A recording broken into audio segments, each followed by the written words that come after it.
Dahil sa matinding tagtuyot o El Nino na naranasan ng buong bansa, isang lalawigan ng Nueva Ecija ang naapektuhan nito at nagkulang sa patubig para sa mga magsasaka. Kaya naman, opisyal na inilunsad noong Agosto 31 noong nakarang taon ang Project Lawa na isang inisyatiba ng DSWD sa pamamagitan ng Disasters Response Management Bureau na naglalayong magbigay ng isang napapanatiling solusyon at proactive na interventions na tutugon sa mga hamon na kinakaharap ng mga mahirap na komunidad sa panahon ng matinding tagtuyot. Ayon kay Marijon de Guzman Monsayak, Assistant Head ng PSWDO, mapalad ang lalawigan na napasama sa nasabing proyekto sa pamamagitan ng pakikipag-ugnayan sa DSWD nila Governor Aurelio Umali at ng Vice Gobernador Doc Anthony Umali. Naging benepisaryo ang 5 bayan na apektado. Ito ang bayan ng Cuyapo, Rizal, Santo Domingo, San Isidro at Talugtog, kung saan 3,300 na mga Novo Ecijano ang nabiyayaan at napasama sa Project Lawa. Napakapalad po ng ating province dahil 5 LGU ang naging beneficiary sa pamagitan po ng ating mahal na governor. Ito po ay nabigyan po ng 30,360,000 pesos para po sa 5 bayan na to, at ito po ay may 3,300 na beneficiaries. Layunin ng Project Lawa ng DSWD na mabawasan ang epekto ng El Nino, magkaroon ng pansamantalang hanap buhay at matugunan ang kakulangan sa pagkain.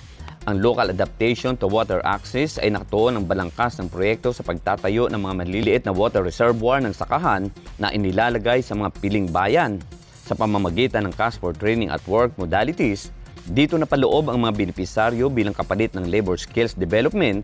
Bawat isa ay nakapaloob ang 3 araw na training, 15 araw na paghuhukay ng maliit na water reservoir at 2 araw sa training upang masustinihan ang kanilang Project Lawa gardening at vegetables raising. Ang mga benepisaryo ay makakatanggap ng tig 9,200 na sahod sa kanilang pagtatrabaho sa loob ng 20 araw. Ang bawat reservoir ay tinayo sa luwang na 20 by 25 square meter na may pinakamataas na lalim na 50 talampakan na magsisilbing mahalagang mapagkukunan ng tubig para sa mga komunidad sa panahon ng tagtuyot, at para mas lalong mapakinabangan ang paligid nito, sa pamamagitan ng Office of Provincial Agriculture ay nagkaloob din ng 5,000 iba't ibang klase ng buto ng gulay para itanim, at ang nasabing reservoir ay lalagyan ng mga fingerlings. Nauna na rito ang bayan ng Cuyapo na pinagkalooban ng 50,000 fingerlings para sa 18 barangay nito. Nagkaloob po ng 20,000 fingerlings. Yun pong ating BIFAR sa pamagitan po ng OPA at syempre po ng ating mahal na governor. Kaya po ang 20,000 po ay binigay po ng libre para po sa bayan ng Cuyapo. So 18 barangays po yung nabigyan po ng fingerlings. More or less na tigwa 1,000 per barangay. Yung po medyo mas malaki yung feast fund, mas marami pong naka-allocate para sa kanila. Meron din pong additional na seeds. Mga sari-saring po yon, 5,000. Sari-sari pong gulay, buto ng gulay na itatanim po nila sa gilid po na kung saan po mga beneficiaries natin. Siya po yung magtatanim din noon at sila doon po yung aani.